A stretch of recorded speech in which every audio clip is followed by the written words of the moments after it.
আসসালামু আলাইকুম। এখন শুনবেন সংবাদ শিরোনাম। জামায়াত যাদের নিয়ে আন্দোলনে ২৪-এর নির্বাচনে তাদের ভূমিকা নিয়ে প্রশ্ন তুললেন সালাউদ্দিন আহমেদ। ধর্মের ভিত্তিতে জাতিকে বিভাজিত করার পক্ষে নয় জামায়াত, জানালেন আমির।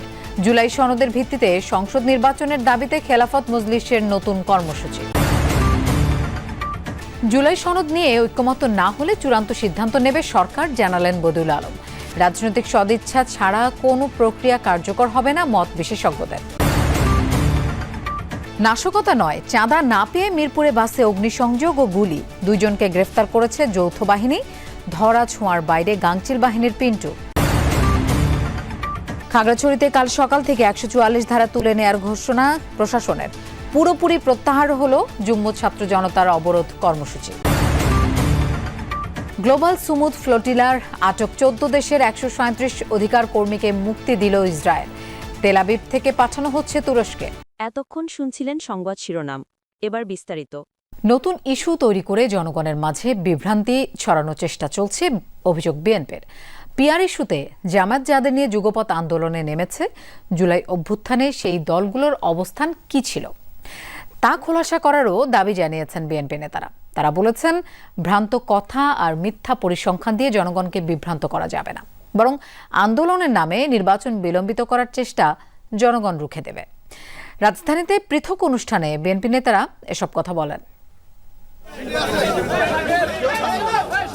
বিএনপিপন্থী প্রকৌশলীদের সংগঠন অ্যাব আগস্টে তারেক রহমানের নিকটাত্মীয় শাহরিন ইসলাম তুহিনকে আহ্বায়ক করে নতুন কমিটির ঘোষণা দেয় বিএনপি। 51 সদস্য বিশিষ্ট সেই কমিটির সদস্যদের নিয়ে রাজধানীর জিয়া উদ্যানে বিএনপির প্রতিষ্ঠাতা জিয়া রহমানের সমাধিতে পুষ্পস্তবক অর্পণ করেন দলটির সিনিয়র যুগ্ম মহাসচিব রুহুল কবির রিজভী।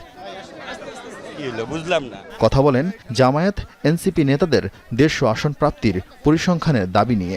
সমালোচনা করেন ভারতের পূজা মণ্ডপে ডক্টর ইউনূসকে বিকৃত করার ঘটনার। নতুন কোনো ইস্যু তৈরি করে জনমনকে এবং মানুষের চোখে বিভ্রান্ত করার যারা চেষ্টা করছেন, তারাও জনগণের কাছে আজকে ধরা খেয়ে যাবেন। যারা 16 বছর আপোষহীন লড়াই করেছে কারা, তারা জনগণ জানে। তাই ভ্রান্ত স্ট্যাটিস্টিক্স দিয়ে, ভ্রান্ত তথ্য দিয়ে জনমনকে বিভ্রান্ত করতে পারবেন না। অবজ্ঞা করবেন, জনগণ তার সঠিক রায় দিয়ে দেবে।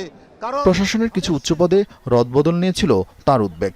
বলেন, ধর্মভিত্তিক দলের সমর্থকদের নিয়ম বহির্ভূতভাবে পদায়ন সুষ্ঠু নির্বাচনের পরিবেশকে বিনষ্ট করবে।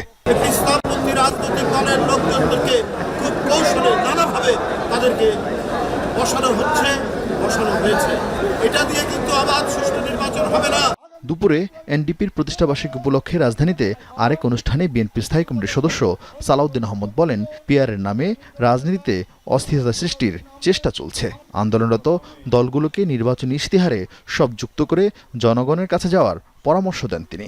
যারা আজকে পিআর করছে তাদের উদ্দেশ্যে শুধু বলি, যে কয়টা রাজনৈতিক দল নিয়ে আপনারা মাঠে এ সমস্ত বক্তব্য দিচ্ছেন তারা কারা, এবং তাদের সাথে আপনারা যা আন্দোলন করছেন প্রকাশ করুন তাদের 2024 সালের 7 জানুয়ারিতে কি ভূমিকা ছিল। ধর্মের ভিত্তিতে জাতিকে বিভাজিত করার পক্ষে নয় জামায়াতে ইসলামী, জানিয়েছেন দলটির আমির ডাক্তার শফিকুর রহমান। সকালে আলফালা মিলনায়তনে দায়ী ও ওয়াইজ সম্মেলনে যোগ দেন তিনি। বলেন, বাংলাদেশ সাম্প্রদায়িক সম্প্রীতির অনন্য উদাহরণ। জামায়াতে আমির বলেন, স্বাধীনতার পর একটি মানবিক সমাজ গঠন করতে পারেনি বাংলাদেশ, তাই জাতিকে পথ দেখাতে ওলামাদেরকে আহ্বান জানান তিনি। একজন শিক্ষিত মানুষ জাতির যে ক্ষতি করতে পারে, হাজারো মানুষ মিলেও সেই ক্ষতি করতে পারে না বলে মন্তব্য করেন তিনি।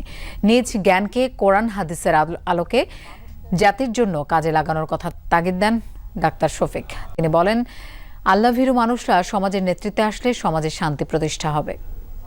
ধর্মের ভিত্তিতে জাতিকে বিভাজিত করার পক্ষে নয়। আমরা একটা ঐক্যবদ্ধ জাতি দেখতে চাই।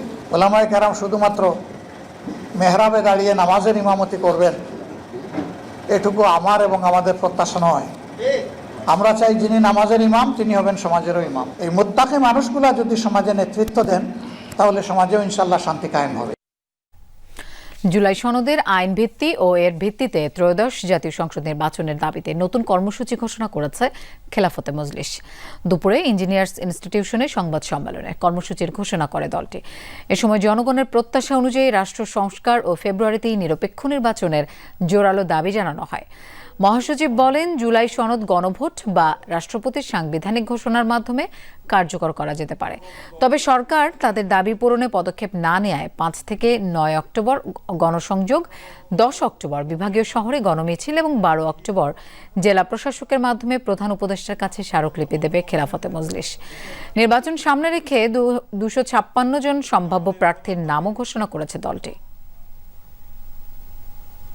জুলাই সনদে রাষ্ট্রীয় পলিসি বা ব্যবস্থা সংক্রান্ত বিষয়গুলো অর্ডিন্যান্স বা নির্বাচনে বাস্তবায়ন করা, আর সংবিধান সংশ্লিষ্ট বিষয়গুলো রাষ্ট্রপতির প্রোক্লামেশন বা সাংবিধানিক ঘোষণার মাধ্যমে আসুক কার্যকরের করা। তবে শর্ত হচ্ছে আগামী ত্রয়োদশ জাতীয় সংসদের প্রথম অধিবেশনে কোনো পরিবর্তন ছাড়াই এগুলো রেটিফাই বা অনুমোদন করতে হবে। রাজধানীর কাফরুলে ফাঁকা গুলি করে আলিফ পরিবহনের বাসে অগ্নিসংযোগের ঘটনায় 2 জনকে গ্রেফতার করেছে যৌথ বাহিনী। শুরুতে নাশকতা মনে হলেও প্রাথমিক জিজ্ঞাসাবাদে বেরিয়ে আসে মাসিক চাঁদা না পেয়ে তাণ্ডব চালায় গাংচিল বাহিনীর সদস্যরা। সিসি ক্যামেরার ফুটেজে ঘটনার সত্যতা মিলেছে। যৌথ বাহিনীর অভিযানে নেসার ও দীপু গ্রেফতার হলেও এখনও ধরাছোঁয়ার বাইরে গাংচিল বাহিনীর অন্যতম সদস্য পিন্টু। বিস্তারিত জানাচ্ছেন রাব্বি সিদ্দিকী। 3 অক্টোবর সকাল 7:13 মিরপুরের সেনপাড়ায় আলিফ পরিবহনের এই বাসটি সিগন্যাল দিয়ে থামায় কয়েকজন যুবক। একে একে সব যাত্রীকে নামিয়ে দিয়ে শুরু হয় তাণ্ডব, চলে ফাঁকা গুলি আর বাসের স্টাফদের মারধর। এরপর বাসে পেট্রোল ঢেলে আগুন ধরিয়ে দেয় তারা। দাউ দাউ করে জ্বলতে থাকে বাসটি। 2-3 জন সিঙ্গেল দিছে, সিঙ্গেল দেওয়ার পরে চাপাইছি, চাপানোর পর 2-3 জন লাভ দেয় ওইটা হেল্পারের মাইডাম ওইটা পরে গাড়িতে আগুন ধরা দিছে আর সামনে খারাপ 2 রাউন্ড গুলি করছে। এর আগে স্টাফরে কোবাইছে, আমাদের এক স্টাফরে কোবাইছে, ঠিক আছে। এখন মনে করেন ড্রাইভারও মারলো, আগুন ধরাই দিল। প্রাথমিকভাবে এই ঘটনা নাশকতা মনে হলেও অনুসন্ধানে জানা গেছে গত 6 মাস ধরে আলিফ পরিবহনের মালিকের কাছে মোটা অঙ্কের চাঁদা দাবি করে আসছিল পিন্টু গ্রুপের নেসার সহ কয়েকজন। এই চাঁদা দাবি করার একটি অডিও রেকর্ডও পাওয়া গেছে। আমি না তো পিন্টু ভাই রিপোর্টারি না, সব পিন্টু ভাই জানে। পিন্টু ভাই কইছি পুরো জেনে আলিফ চলে সব জায়গায় অগ্নিসংযোগ ওখানে। ঠিক আছে, একটা মানুষের একটা ক্ষতি করে লাভ কি কোন? এটা কথা কোন ভাই।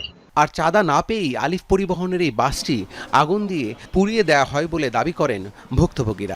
গ্লোবাল সুমুদ ফ্লোটিলা থেকে আটক 137 জন মানবাধিকার কর্মীকে মুক্তি দিয়েছে ইসরায়েল।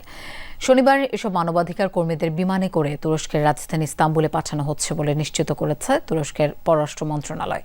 মুক্তিপ্রাপ্তদের মধ্যে তুরস্ক, যুক্তরাষ্ট্র, সংযুক্ত আরব আমিরাত ও ইতালি সহ মোট 14টি দেশের নাগরিক রয়েছেন। তাদের কারাগার থেকে রামন বিমানবন্দরে নিয়ে যাওয়ার ভিডিও প্রকাশ করেছে ইসরায়েলি জেল কর্তৃপক্ষ। শুক্রবার সুমুদ ফ্লোটিলার প্রায় 450 মানবাধিকার কর্মীকে আটকের পর আন্তর্জাতিক মহলের ব্যাপক চাপের মুখে পড়ে ইসরায়েল। সুমুদ ফ্লোটিলার সব জাহাজ জব্দের পরও থেমে নেই মানবাধিকার কর্মীদের ইসরায়েলের অবরোধ ভাঙার চেষ্টা। গাজা অভিমুখে চলছে নতুন আরও 11টি জাহাজের অগ্রযাত্রা। এরই মধ্যে ইসরায়েল ঘোষিত উচ্চ ঝুঁকিপূর্ণ এলাকায় ঢুকে পড়েছে বহরটি। ফ্রিডম ফ্লোটিলা কোয়ালিশন ও 1000 মেডেলিনস টু গাজা নামের 2টি সংস্থার উদ্যোগে এই নৌযাত্রা। এসব নৌযানে প্রায় 100 জন মানবাধিকার কর্মী আছেন। এই বহরে থাকা জাহাজ কনসায়েন্সে অবস্থান করছেন বাংলাদেশ আলোকচিত্রী শহীদুল আলম। গাজায় ত্রাণ প্রবেশে বাধা দেওয়ার প্রতিবাদে ইসরায়েলি কারাগারে আটক মানবাধিকার কর্মীদের আমরণ অনশন চলছে।